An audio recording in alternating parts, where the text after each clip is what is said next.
Mashinani ko'ryapsizlarmi qanaqa? GAG AMPOV avtomobili 2024-yil. Zver sostavida qaranglar qanaqa. 18 dyumli lekasplanli diskalardi.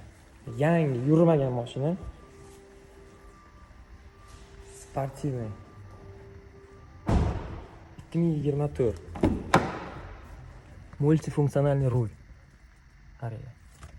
Markaziy konsol qanaqa minimalistik ishlangan, hamma yo'q bunaqa. Mexanik knopkalarda bu eng zo'ri hozirgi paytda. Sensorda bo'lsa, yo'ldan chalg'ib hech narsa bo'lmaydi. Lipistoklar hamma yo'q bor. Abduf, abagrev. Rulda abagrev bor. Datchik sleeping zone. Qulayliklari вообще dahshat. Mashinaning narxi 24 ming deyilyapti. Ya'ni kamiga 90 klimat kontroli ham bor.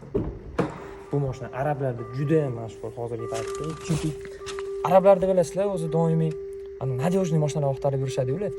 Bu o'zi Toyota'ning ukasi, ya'ni Toyota'ning Xitoydagi zavodi desa ham bo'laveradi.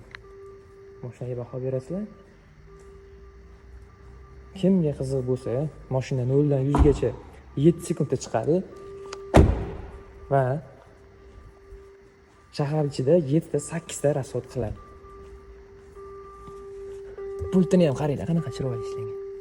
Ko'rasizlarmi? Multifunksionalniy rul, cruise control hamma yo'g'i bor. Tем более mana bunaqa sportivniy dizayndagi rulda. Mashina hozir Evolution Motors avtosalonida turibdi.